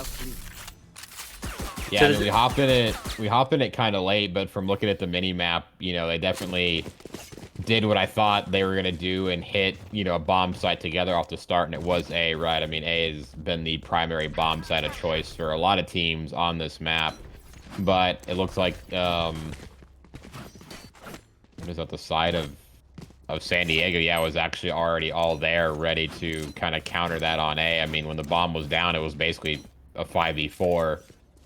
So, I mean, good coordination by Sac State to hit together the bomb down, but just good defense and retake overall by Sac. I mean, it came down to a guy with 10 HP in the end to clutch out the round. So, a good start. Yeah, that was really huge for them. Looks like they're all going to be stacking mid, but Jello and Young V are already, trading 2 kills. Psycho's able to get one back, and I mean, they got 2 picks on the defense to start. This is going to be rough for the attacking side to try to figure out where they want to go. It's really huge for the defense, though, to be able to do that. And right now, we just got to see some life coming from the attacking side. Again, it feels like a game that we casted earlier in the week. I think it was Slow Green. I forget who they were playing against, but I know it was Slow Green. And we saw that they didn't adapt. They would do some very, very solo queue plays. And, of course, they always played by themselves. But they just kept getting picked. And right now, that's a tough situation to be in right now. Like a 1v3 scenario, and then Quasi comes around the corner again, just absolutely fragging. He's top fragging for his team at this point. I think he's 5-0 or 5 and he's 5-0. He hasn't died yet. Yeah. So that's really huge. Yeah, he's doing a huge start. I mean, on your point, I mean, they didn't adapt at all, right? I mean, the team they were playing was able to, I mean, they did the same strat every round, right? They, hung around mid and waited for picks, and then, of course, Slow Green played into their hand, would get first blooded, I think, about 10 or 11 of the rounds. And when you get first blooded, that's man advantage, and then you have, a much easier time trying to rotate and take down a bomb site. I mean, they'd get picks and play the rotation. So, I mean, they had offense, locked down this map. I mean, basically, it's, Sac State's almost doing the same thing. They're sitting in mid. Quiz gets the first pick, and Now it looks like they might try to look towards A. I mean, yeah, bombs down right now, so they're doing the same strat basically. Yeah. But now they're able to get the man advantage this round, though. So huge for the attacking side as they shut down the enemy Omen. Looks like they're going to be pushing through 3. We're going to be seeing investments on the Jet. Flash is coming out. They're moving on to A. Quiz able to shut down Galaxy. Right now, it's a 5v3. Their Brim is really hurt. Kills start rotating through. My goodness. So quick. I couldn't even cast all of those kills. Young V is the only one left alive. And I don't know, Pierce. It looks like it's going to go 2-1 in the series right now. Yeah, I mean, as soon as they bought guns, I mean, they came out hot, and they had the opening first blood, and look at that. I mean, they're able to rotate over to A, you know, force their way onto the bomb site, and nobody was in really good positions to trade, and they're going to get it, and Young V is going to be stuck trying to hold on to this weapon. Might be able to find the Killjoy, but actually, no. Kaizen's going to be able to peek out and get it, and yeah. Good flawless round to bounce back. Just good team play, and good capitalization off the first blood. That's like something that we need to see out of both teams, but especially Sac State continuously. Like, not just once, but we need to see that type of dominance, that type of play. I mean, that was just all around. They worked together cohesively as a team. And if we don't see that consistently and they keep it a constant, we're going to be seeing some rolls pretty soon. I mean, they could get 1 on the board, and easily we might see defense get another 3 or 2, leading it up pretty high in the league. But we'll see what happens. iPsycho rolls out some utility, tagging some of the players, but trying to just be a nuisance onto A, letting them know, like, hey, we're still thinking about going through A, as the team is trying to develop a game plan. I think the biggest thing that either team needs right now is a first blood. Cage triggered. Caught one. I believe you're muted, Senor. Oh, yeah, my bad. Sorry, I was muted while I took a quick sneeze. But yeah, I mean, you can see San Diego was backing off, right? They didn't play up mid for the, you know, any sort of picks. They didn't give any opportunities, but still, Omi, the sub, finds a way to get the first blood. Bomb will go down on A. Omi with another kill on the Jet. It's going to be a 5v3. Rux with another one. Quiz. I mean, this is going to be back-to-back flawless rounds if the bomb goes down and they're able to take out Quasi. But Quasi's answered, though, and he has the LNG in hand, so this is going to be real huge for him. But no, Kaizen again with the final kill. Another flawless. Great gameplay out of Sac State. 2-2 right now in the series. What can you highlight from the side of Sac State, Pierce? What do you think that they're doing differently? I mean, it was just all about getting the guns right. I mean, pistol is, you know, I get it, right? Not every team in the game is going to be comfortable with pistol rounds. So, I mean, it just, you know, they lost the pistol. Then you're down a bit on economy the second round. They're going to be able to buy up some SMGs and light shields. So it's a bit harder to take those. And I mean, they're just able to get a gun round. I mean, they've got first bloods, back-to-back rounds. Omi's leading the way into these bomb sites. And I mean, they've won 2 rounds in a row flawlessly. They're pushing together. They got the first bloods. They're getting their trades, and they just played 2 back-to-back perfect rounds. Yeah, ooh, that utility stuck Galaxy a little bit, though. That was pretty good. But no, I agree. They've been doing so great. Their execution is definitely better. And now let's see. They opened up the kill again. That's not just getting the first blood, but their follow-up. Now we're seeing Jallo right now near tree side, trying to just watch for the push and see what they're going. But if we're looking at the map right now, it's a full commitment over to B, and Quasi's going to be in for one. Rolling Thunder comes through. This is really huge. Team has to peek. Can they notice him there? No! Oh, my goodness. That would have been real bad real quick. But Psycho able to finish out Quasi. Jello getting the kill on Psycho. Now it's a 3v2. That was a little bit intense, Pierce. Yeah, I mean, they hit it pretty quickly when that stun came through. I mean, I thought Quasi was able to spray some people down, but that's a pretty common spot. And there goes Sac State with another round in a row. I mean, and they ended up getting a first blood yet again, but then the Killjoy pick at A. was just basically a free pick, causes San Diego to rotate over, and then they're able to rat back to B. Sac State's able to rat back to B with a 4v1 situation and makes it work in the end. So, again, it's these first bloods and then these individual picks that are really the downfall for a lot of these teams. Yeah.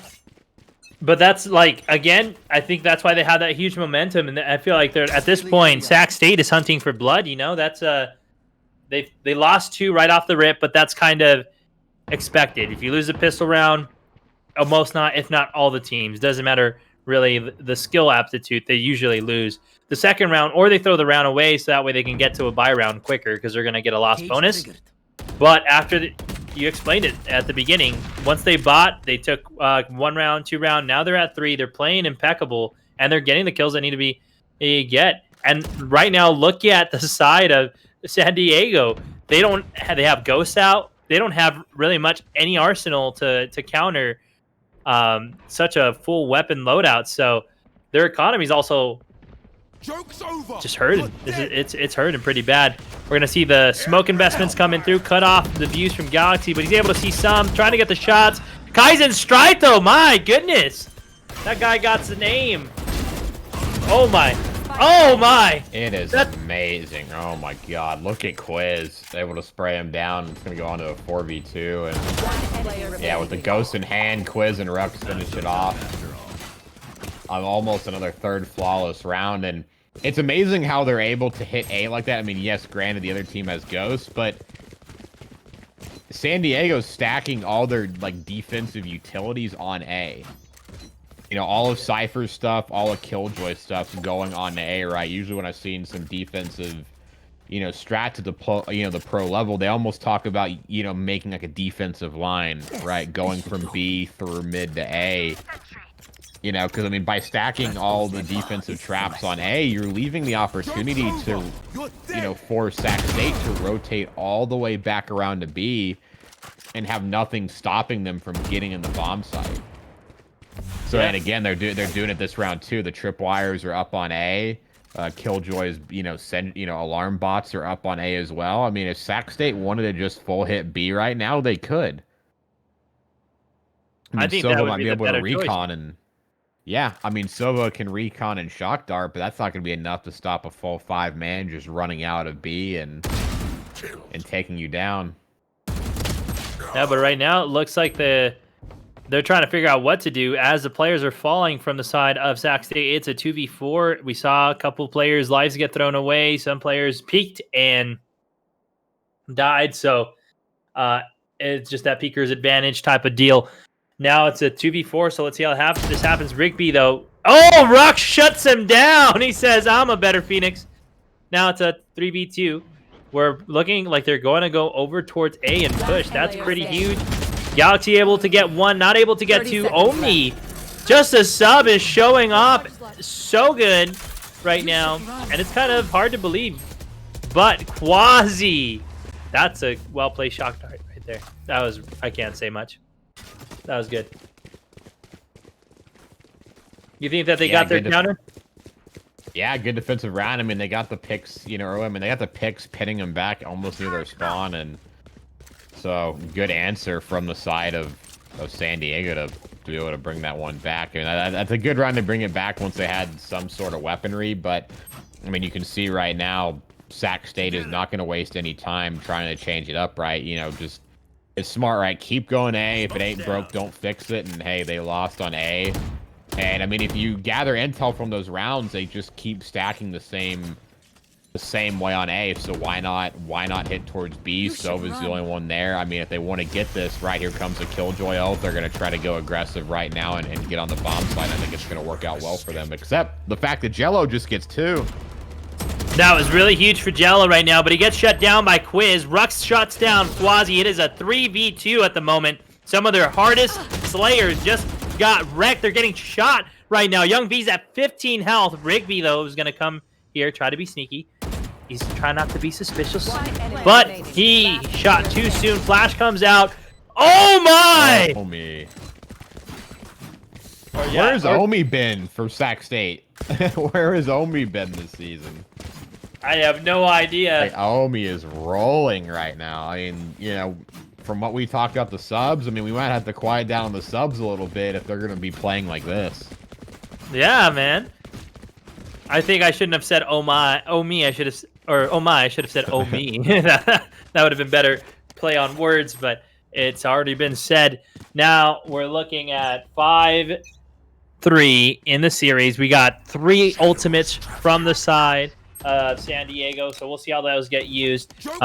Brooks, though, able to shut down Rigby again. They're getting a heavy push. They know where Quasi's at. He got the shorty. He's trying to make some plays. He's got to peek really quick. Rux gets his second kill. It's a 3v5 now.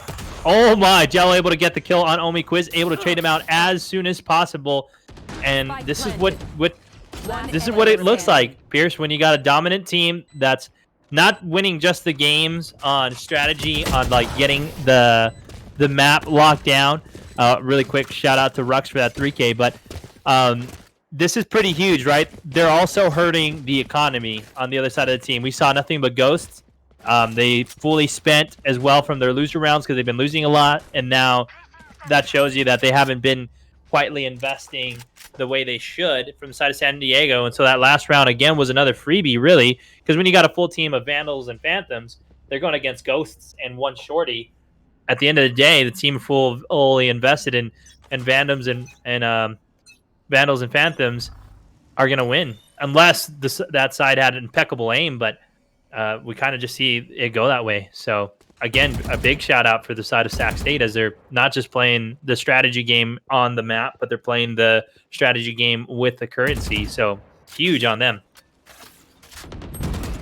Yeah, able to build that economy, and well, Rigby's able to get the first blood on defense, and yeah, you can now see the side of San Diego is able to spread out their defense a little bit, right? Getting that killjoy over on B, and the tripwires for Cypher over up on A. So I mean, both bomb sites are equally protected. You know, they got a 2-2 split, so they're really trying to hold out. I think the Brimstone ult's going to come down and get a good chunk of damage, I think, on the Galaxy, the back of the site. So Sac State's going to make their way onto the site in the 4v4 situation and get the bomb down here. Hunter Fury does come out here. Pierce trying to get somebody, unable to get anyone. Kaizen Strafe, though, able to get Young Quasi B. got Quiz, though, with it. Yeah, actually was able to snag one in the end. And, well, it's all going to be down to the Breach in a 1v3 situation. Still has a decent bit of health left, but it's going to be hard to peek from this angle. He's going to invest some utility here. He's peeking. He's just trying to see if he can get some information, but I don't think anybody's going to try to peek. Smoke comes out from the Omen. He's got to take this corner very lightly. Shots are going through the smoke. Oh, he gets hit. Oh, my goodness. Wow. Able to kill the kills There's on no Jello. way he gets that. Wow. That's a 1v2. He's only got 6 seconds left. He's got no time. So is going around the corner. Oh, wow. And he gets it down. That's going to be a little bit of money, but Rigby gets him in the end for a 3K, and they're able to pull it around back. So getting a little back and forth here in this match. I mean, team's not able to, neither team is able to kind of get anything on each other. No, they're both playing really well. They're both doing really great. And although, yes, San Diego White is down too, but it's good so far. Jello and Quasi on the put on the performances. Galaxy and Young V are both 1-9. That's a field crazy. They're only down by 2, and you have players combined going 2-18. I mean, that's just a testament to Jello's performance right now. That's what's probably giving them the lead.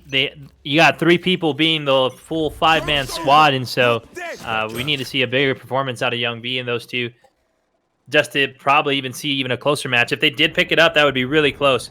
But we'll see what happens next. As we're looking at the minimap here, they're still scouting out where they're going to go to. It looks like they're going to try to head over A, but they're peeking mid. There isn't really anybody watching mid for to say on their team. We got people in pizza and back spawn just waiting to see the cross here, but it's going to be interesting how they take this. I think they're just so confident with A right now, Pierce. We might see another A push unless they're going to try to run towards mid, but they better be ready because rotate. Yeah. Young V is watching that, so he's going to get a good pick. Omen's going to get a good pick. If they don't look away, Paranoia is going to come out. Yeah, I mean, I think the angle's right. Jello's playing in the corner. Young V's watching it. So, I mean, Jello is ready to... If Young V's able to call, I mean, Jello's able to swing at any moment. It definitely looks like on the mini-map they're going to try to shove mid here. But if Jello and Young V play this right, this could be a massive spray down. But there come the smokes. That was a good smoke from the side of Sac State. But Quasi able to get 2. Young V able to get another one. Kaizen Strafe shuts down Quasi 2v3. This is pretty huge, but there's still life in the round. They can turn it around as long as they get the man advantage. So we'll see how the side of Sac State's going to be able to play this out as the bomb gets planted now. Oh, and she saved her turret for last. Oh, cheeky. Rigby gets tagged up for it, but they end up all falling down. That happened so quick, I didn't even realize it. But there we go, 5-6, closer in the lead. We're almost close to the half, 1 round away from the half. Do you think it's going to be 7-5 or 6-6? We might get 6-6 at this point. That'd be crazy to get back-to-back 6-6s. I mean, San Diego's turning it around on the defensive side. That was a very good round. I mean, yes, that was a good smoke to block off Young V from being able to say it and, you know, see the sight line there. But I mean, it gave intel, right? And when you've got that Odin, it's perfect. You know, at spraying down those close quarter situations. So, I mean, yes, they got first blooded, but they had all the intel in the world. Yeah. This is going to be big. It looks like we're getting another heavy push over towards A. But, of course, we're going to have Galaxy watching over. This is going to be huge. The Killjoy's coming now. We got, oh, so much investment. Rolling Thunders. And the Killjoy ult comes out.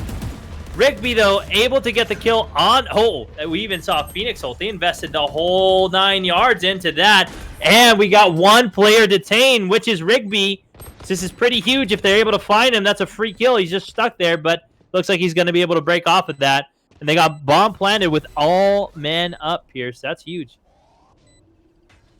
Yeah, I love how people decide to use Killjoy ults, right? You would think, you know, planting it down at the dome that... You know, after it goes off, can detain people. You think it'd be a defensive ult, but I mean, a lot of the times we see the opposing teams use them as offensive tools, right? Plant it down right outside of the bomb side and then let their team rush. And I mean, you know, I thought it was going to be going 6-6 there, but that's just such a good play with the Killjoy ult and team coordination. It forces, you know, San Diego to back off of the bomb side and, I mean, basically have to play a full-on retake. And on A, I mean, it's very, very thin angles to peek from. So... Yeah, that was a great play. I've been liking how these Killjoys are running their specials at the moment. Their ultimates, just putting them down in such a weird space. I think Split was the funnest one we casted, where it was like ultimate against ultimate. You'd see just 2 Killjoy ults go down at the same time. But pretty huge. We did go to 7-5, but, I mean... You got San Diego. They won the last pistol round. If they win this pistol round, then they could easily be 7-7, more than likely, because that's how it was. Oh, we saw someone get some information there. No, they're pushing over towards B. A rotation's coming through. This is huge. That was a great jet play right there. Yeah, I mean, just updrafted real quickly and was able to peek through the window. It looked like I thought she was angling towards the side, but... I guess, you know, probably from her POV was able to see everything needed. So, I mean, yeah, they get information where San Diego is, but then, I mean, San Diego knows there's a jet there, so maybe that's what's causing her to rotate towards mid right now. Yeah, that was real huge. They're able to call it out. iPsycho gets a kill, then gets traded out by Rigby. Galaxy on iPsycho. Omi back on there. Omi again. That's 2. Oh, my goodness. Omi. I'm actually liking the gameplay from this guy. I mean, this sub right now has been popping off, dude. Yeah, I mean, things are looking real good when you can have a sub that will lead the way for your team. But Galaxy's on a 3K this round. About half health. We'll be able to get the bomb down. So even if they lose in the end, it's not too bad. Was able to get some money for the kills, money for the bomb plant. So that might help them in the next round secure a Thrifty. But in 2v1, it should be all over unless... Galaxy's able to get a clutch ace here. 1 enemy remaining. Quiz trying to get the shots, but oh, this might be the second ace. Oh. You know, the only thing that would make a feels bad out of this ace is the fact that Bent has been wanting an ace forever. and we've cast it. If this does happen to He's be casted neither. Yeah, the second ace, it's neither. Ooh. Oh! Oh! The ace comes through! There we go, Galaxy. Galaxy with the second ace of the Collegiate Valorant season here at the Gamers EDU. You love to see it. My goodness, hopefully I didn't blow anybody's eardrums out. I'm trying to watch out with where my mouth is compared to the mic when I get excited. So, to y'all that complain, I'm trying, all right? But that was great. Yeah, great solid clutch by Galaxy. I mean, he's able, you know, he doesn't play passive, he doesn't sit under, right? I mean, he gets a little ballsy with his half health, and they weren't expecting it. You know, gets the first pick, and I think he went down to 25 HP after that, and was just able to catch the other player off guard and to get the ace. So nice plays by Galaxy, keeping his team in the round, and now a round closer to equalizing it. Yeah. And like I said, Pierce, you know, they win the pistol round. This is probably more than likely going to go over onto their rounds as they got Spectres out and everything. So this is going to be huge. Galaxy already investing in that Phantom, shutting down Rux. Rolling Thunder comes through, hits them, but just stuns them for a little bit. Vandal's out too. Oh, Psycho though with the shorty. Oh, shuts down one, but gets picked by two others. This is pretty huge. They actually managed to keep it at a 3v3. Oh, spoke too soon. 2v3 now. This is going to be big. Pierce is going to be big. Spike planted. Yeah, they're able to snag a couple kills. I mean, I saw Omi, you know, click somebody on the mini map, and then yeah, Psycho there with the shorty, but not going to work out in the end. Is Galaxy with another 3 kills in this round, trying to hunt for another 4. I mean, if Omi peaks it, Galaxy 9 kills in 2 rounds is turning it around for San Diego right now. It's going to be a tie game. It's going to be huge. 7-7. I predicted that right, though. I'll give myself a little pat on the back for that one. Claps in the chat, but we'll see here, though. It looks like, though, from... Oh, I didn't get to see the scoreboard fast enough, but we're seeing great stuff. I think all the players are starting to pop off. Young B and the other player, I forgot his name, but... Well, it was Galaxy that was down at the bottom, right? I mean, he's 13 really? and 10 now. I mean, Galaxy was the one at the bottom. You got to think before these 2 rounds, he was like 3 and 10. That's insane. Definitely popped off. He's got nine kills now. Didn't die last round. Got an ace. You know, almost got another ace again that past round. So then that's one thing to realize, you know, if you're playing on a team, is just because, you know, one of your players might not be performing at that certain moment. I mean, they still have plenty of opportunity to get, you know, turn it around, right? That just shows going 3 and 10, gets 9 kills in a row. Actually, it's probably more like 4 and 10, and gets to 13 and 10 after 2 rounds. So, I mean, going from double negative to about a 1.3 KD is a huge turnaround for Galaxy. Yeah. That is really huge. And I just got to give a shout out to Rux right there. He absolutely annihilated guys peeking left and right. There was no chill on that man.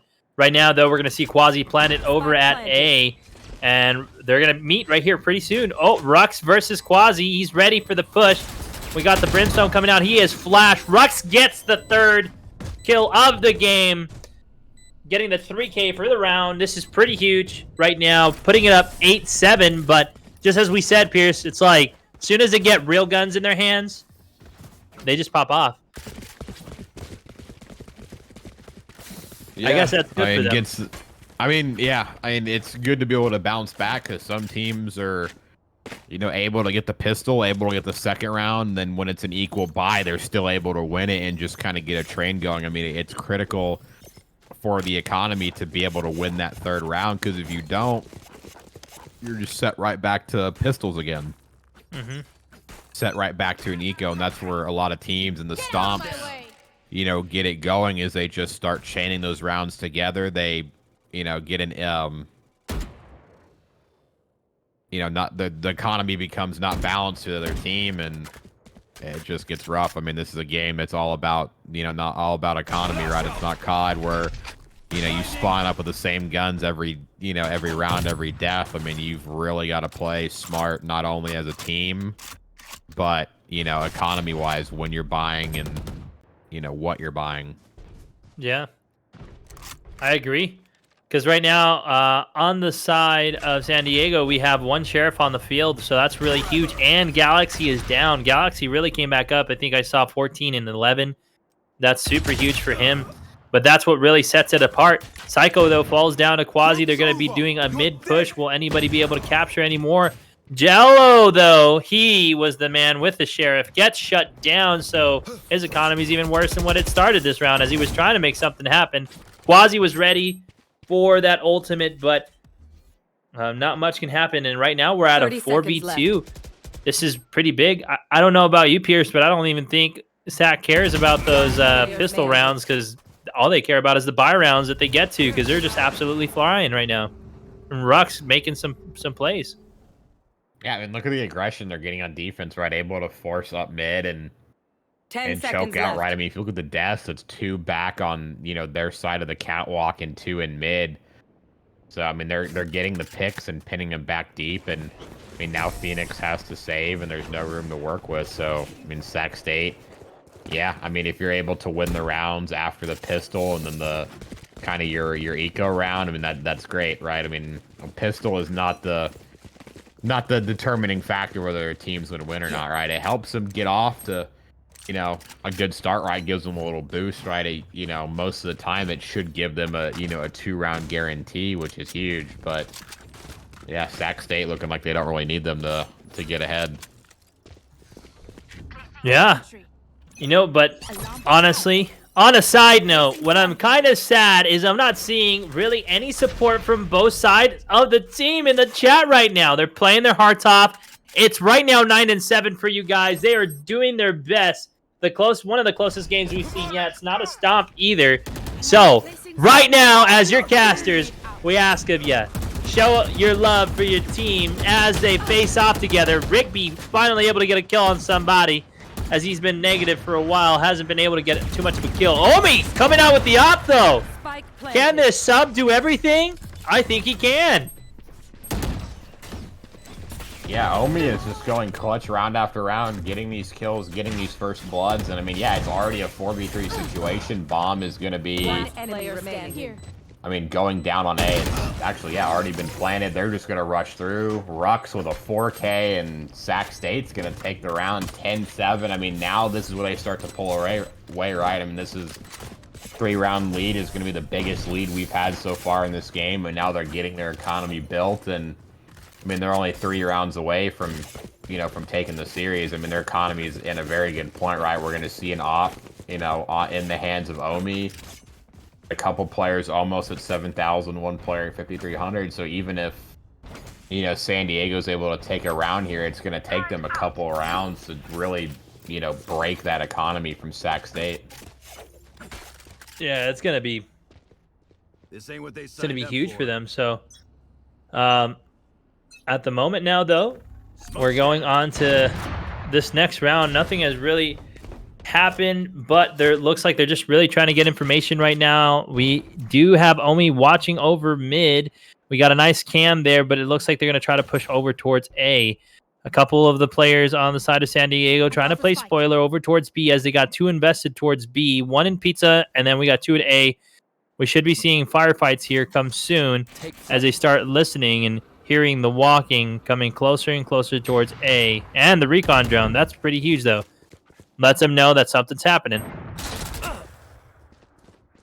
And as I said, yeah, no, I mean, Omi with that information, yeah, is able just to pray in that angle and get the first blood. And actually, no, I'm sorry, the first blood was not on A. It was actually over in mid. So, but it doesn't matter. I mean, Kaizen's able to take him down on the A. The Killjoy comes out, and that's going to force the side of San Diego to back off and try to rotate through mid. So, I mean, we'll love to see some adjustment from Sac State on the mini-map and maybe start to shift their attention towards mid. Yeah, Rux right here, though, in a great power position as he starts pushing. This is going to be pretty huge right now. Can he get the kill? Oh, he turns his back at the last second. Young B shutting him down. 3v3. Young B shutting down Quiz. 2v3 now. Omi, though, still with the op in hand. It's going to be pivotal for him to have it. Almost gets the kill there, One enemy but remaining. isn't able to Last quite do player it. Jello standing. shutting him down. Now it's a 1v3 Kaizen strife, and this would be huge for him because he hasn't really done much since the beginning of the round, so him getting a couple kills here, Pierce, is going to mean a lot for the team. Yeah, absolutely will. And in 1v3, it's going to be hard to push on 3 players, 57 HP, and there goes Quasi to answer one back. I mean, that's good. Right around back is going to be able to help break the economy slightly, but I mean, still, there's players with 8,500. There's 2 players with that. 1 player was over 6K, and Quiz still has a lot of money himself. So yeah, that's a good round win. I mean, I like the adjustment. You know, get the Killjoy ult, forced him off A onto B, but the economy's still going to be there for Sac State, so they're going to be fighting on equal ground right now. Yeah, this is going to be really huge right now for them. Placing Still waiting to swarm see. We're getting some utilities already invested over towards A from the side of defense, but it looks like they're going to be pushing over towards B. We got 3 players stacked on B. Oh, we got an op coming out. Quiz able to shut down Omi. Huge for the side of San Diego, shutting down one of their most powerful players that we've seen tonight from Sac State. It is 8-10 in the series, 2 ults on each side. Let's see how this round plays out. Yeah, I mean, who needs Peeker's advantage right there, right? When Quasi had Omi pre-aimed all the way, Omi peeks out and just gets blasted, and $5,000 out on the ground, and they're able to make their way over to B and get the bomb down. So I mean, they're going to be in a 4v3 advantage. Rest of the team's going to be pushing through market and mid for the side of Sac State. So I mean, they're rolling through so far. Now they're one getting the picks. Now they're the ones trying to take the game back in their hands and tie it back up. And I mean, with Quasi's pick, it's a 3v2. They should be able to do it right here. Except for Kaizen with 2 back, it's equal. He got the Molly. We're probably going to see a Molly kill. Molly's goes in the back. They can't do much. Kaizen. That's what I wanted to see last round. I wanted to see him come back and get the 3, but he did it this round. That's all good. Put in some more stats and, you know, buffing up his stats here as we go up 11-8.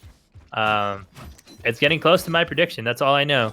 I did choose Sac State to D 13, and I said that San Diego would be 11, and we've had pretty much a close game the entire game. So hopefully they're able to get some more points on the board, or maybe they go into OT. And it's 14-12, and I don't get the 5-head caster prediction that I want. Jeez. Yeah, I know you're hoping for that, Pierre. You're like, you can't be the 3rd, because McRib's already the 2nd. Right. I mean, it's got to stay as low perfect prediction as possible, right? I mean, at least I'll have the 1st. So I feel pretty good there, but I mean, that round started off really great for San Diego. I mean, with the first blood, I mean, they had the man advantage going into B, but Kai isn't able to find those picks was huge. But well, the aggressive defense played very poorly for the side of Sac State as 4 go down instantly. Omi is all alone with the off. I mean, basically stuck because they're spread out. Bombs going to B. The Phoenix flashes out. I mean, there goes the op. There's a flawless round, and now they're just trading back and forth. That's really huge. And as we see in both teams, we're seeing some life out of the bottom tier from Young V and Rigby as well. I mean, they're not so negative, but they definitely are negative. What you like to see, though, is Kaizen Strafe got himself from being, I know he was at least a couple kills negative. Now he is even. And Psycho, though, is needing 6 kills away. And what we're seeing, though, I think right now is great dominance from the side of Sac State, as all of them are basically either positive or close to being positive, and that's great to see. But again, I think one of the biggest things that's hurting San Diego is their bottom 2, right? They're not really – they're putting in work. They're getting the kills here and there, but they're not really going off as opposed to the side of Sac State, where everybody's kind of in the middle and doing well. You know, they're not amazing, but they're doing well.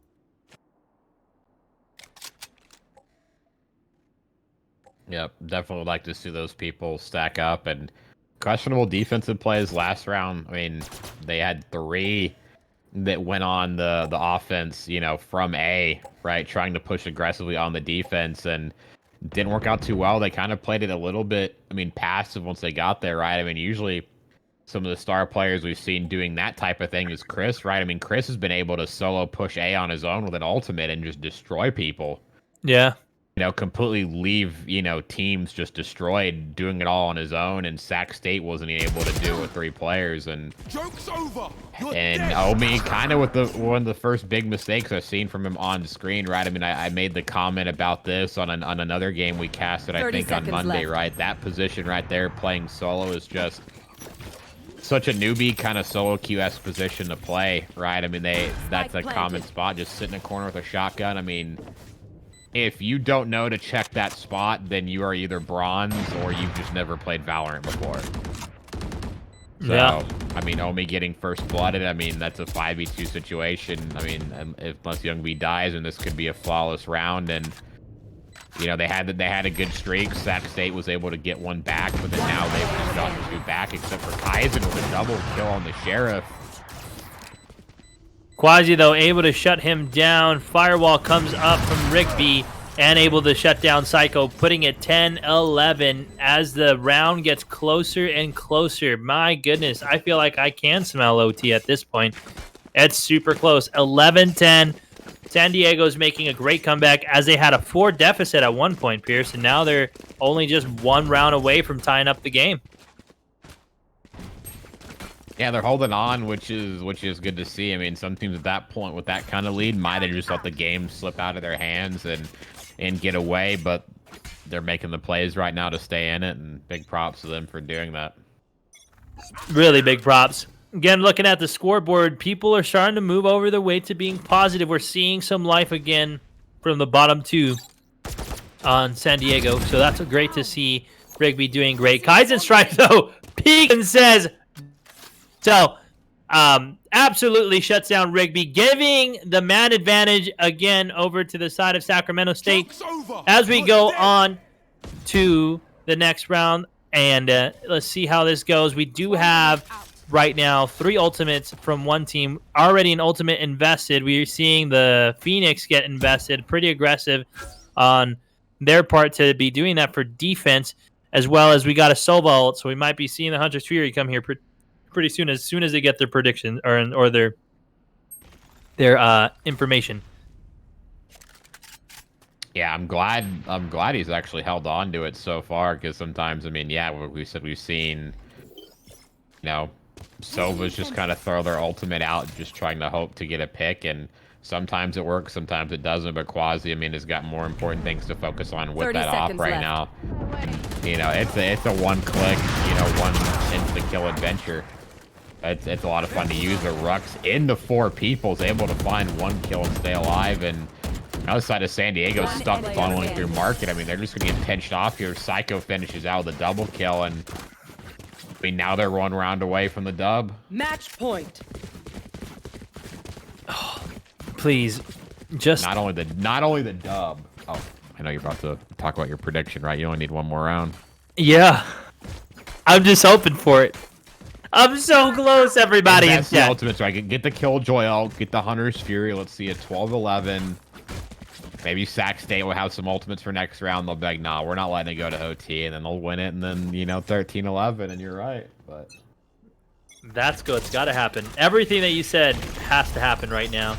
It's going to be really big, though, as Rolling Thunder comes through. Brimstone utility comes in as well, cutting off their mid from the op, which is pretty huge, cutting off op players' things. And I know we've talked about this in the past, Pierce, but that's the biggest thing. If you're not using your smokes to cut off chokes for those op players, then you're not really playing the game correctly at all, because we've seen games where no smokes were on the field and it was just double opping, and it was, oh my goodness, horrible. Oh, I mean, we would see that even with smoke players.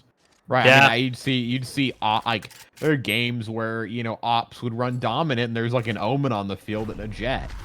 It's just either, they're getting stomped, so they didn't have enough money to buy the utility, or if they did, they just weren't using it properly and they're just letting the ops run free. So finally, we're going to see the Hunter's Fury come out. It's actually able to tag Kaizen. They were all the first pick of the round. Yeah, I mean, you kind of suspect somebody might be there, right? I mean, I guess it's okay to use it if you know it's a common spot. bomb's able to go down, but the Killjoy also gets invested from the defensive well. So, I mean, that's going to force a really interesting hold, as it's going to force the side of San Diego to just completely back off the bomb site. Yeah. And right now, it's just causing them to completely get shut down as well. But Rux and Psycho are here to answer the call, getting a kill each, putting it down to a 3v2. Rux shutting down Young V 2v2. This is really huge. We got to see something come out of San Diego. And low-key, I do want to see something come out of San Diego. But Rux able to finish it out. Oh my goodness! Oh. All right. There you go. There you go. What needed to happen happened for your prediction, and I mean, good Killjoy ult to, you know, back them off of the bomb site, but I just didn't see enough quickness come out of Sac State, right? I mean, it backed San Diego completely off the bomb site. I mean, Phoenix was almost sitting in his spawn at that point. Pretty much. Didn't rotate into the latter stages, so I mean, if they would have played, you know, a bit more aggressive on the retake on A, and instead of getting picked around mid, they might have been able to end it right there. But I mean, it's 12-11, and I mean, you're just hoping. Sac State, I mean, look at that, 2 quick kills. This could be it for you and your prediction. Bro, I mean, I he's know pause champing, chat. He's pause champing real hard right now. This is going to be really huge right now. I don't even know what to say. All I know is that, you know, like us and the team, we just got to throw a carne asada after this. Like, we just have to do it. We have to do it the right way, you know? And that is one way.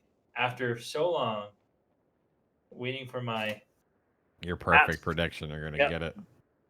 But I mean, there's still hope, right? I mean, we've seen teams go down on the man, you know, on the man disadvantage, and I mean, they just need to be able to find a pick to open their way up, right? I mean, if Cypher's able to catch a Brim right here, maybe even catch Kaizen in the back, I mean, it's doable, right? Start getting these picks, start catching the enemy team off guard, but that's not just going to happen. I mean, Galaxy wanders up mid, Quiz shuts him down. 5v2 situation. There's 2 ults, a Brim and a Killjoy. Left. I mean, this is almost going to be an impossible push right here. You should run. I know, if for those that have better Twitch TV or FrankerFace things enabled onto their browsers, we better be seeing a lot of Pepe hypes in this, because it looks like it's going the way that I would want it to go. Ally Killjoy coming down, getting shut down at 13-11! Your boy is a 5-head caster prediction! He did it. 13-11. We got a perfect prediction, so there you go. Anyway, it went the way we thought, right? I mean, not only do you get the perfect prediction, but Sac State, congratulations to them as they get their first win on the board. And I mean, on the back of that, right? I mean, look at Rux's performance: 28-14, Kaizen 18-15. Omi started off really hot, right? I mean, kind of, you know, leveled out a bit towards that game, but I mean, still went positive in the end. And, you know, good job on Omi to be able to fill in and get the dub there. So, yeah, I mean, again, props to Sac State. I mean, 13. I mean, they got first blood basically in the amount of times they won rounds, right? I mean, if I'm counting up right, 5, 9, 12, 13 first bloods to 9. So, I mean, that's huge. That's super huge for them. So, I mean, that's a much better game out of Sac State than we've seen. I mean, yes, it was a close game, but much better than what we've seen out of them all season long so far. Yeah. I mean, like with... What? Oh. All right, then. Okay. So, plans have changed now that we've heard from our desk, but really quick again, we've seen them, Pierce, like they do well and then they don't, or they'll get like 7 games up and you think it's going in the way of Sac State. They got 7 rounds and then all of a sudden they get rolled over. So, I mean, yeah, congratulations. Sac State has broke their loss streak. Now they can officially say they're 1-6. No 0-7. They are not a goose egg holder for this series. But quick thing to let you guys know. reschedule just came in our ears, and I think if I heard it right, Pierce, it's going to be rescheduled for tomorrow. Yeah, I saw a notification on my screen during the game. Yeah, so it actually is going to get rescheduled for tomorrow. So this will actually be the last match of the night. No triple feature tonight. Only a double feature. So I mean, but hey, that's all right. I mean, we had 2 close games for the night, so good way to end off the night with a nice close 13-11, and then. And the last match of the day was supposed to be, a banger of a match. But hey, I mean, it'll be the only match of tomorrow. I think it'll get its own special spotlight, so all eyes will be on that match. I think it's supposed to be slow gold versus Fullerton Black. That's gonna be huge. So Both yeah, teams go well. it'll have its own spotlight tomorrow. So that'll be a good one. So be looking forward to that one. But yeah, I mean. This game was good, close. Congratulations again to Sac State. Real huge. That was real huge out of Sac State. Really proud right now. Feel like a dad, proud of the boys. Predicted. Proud dad moment. Got the prediction. The boys won. Feels good, man. It is a feels good. But as we said, everybody, the last game got rescheduled. So this, unfortunately, is going to be our last game just for today. But stick around. Don't go anywhere, as tomorrow we get you guys with some more gameplay here at the Gamers EDU. Again, you guys heard it. Slow Gold versus Fullerton Black. Who will win? Tune in tomorrow. Make sure you save that. I believe it's going to be at 7. I'm pretty sure. And we're going to be streaming another reschedule, I think, at 3 as well. But stay tuned, as we'll be able to get you guys with some more Valorant tomorrow. Otherwise, in that, another quick announcement as well, something that you guys should be writing down on your calendar. I know y'all wrote Wednesday down. Well, tomorrow's going to be another day. You got to write down Thursday because you got to see these boys pop off. But most importantly is Friday. We got a DJ coming in, and not just any DJ, the DJ that made the beats for this channel, bro. Okay? Yeah. Coleco is going to be doing a live party for us. We going to be just vibing, bro. Good vibes on the chat those days. So keep in tune. Stay a little bit after. Help support for the boy Coleco, as he is going to be playing some music for us. And he also so graciously blessed us with some dope beats. So y'all hear those beats? That's from him. So, go show your support and your love. But otherwise than that, this is going to be us signing off here. I've been your boy, Alon Funnyman Martinez, and you can always catch me on twitch.tv/FunnymanLHG, as I do stream there. And I love to stream from all y'all and chat with y'all, so make sure you hop in the chat, But for sure, always catch me on there. Absolutely. And again, I'm Pierce Muted Allen. You can follow me on Twitter at MutedT1, Twitch at MutedPA. And we'll see you guys tomorrow. Peace!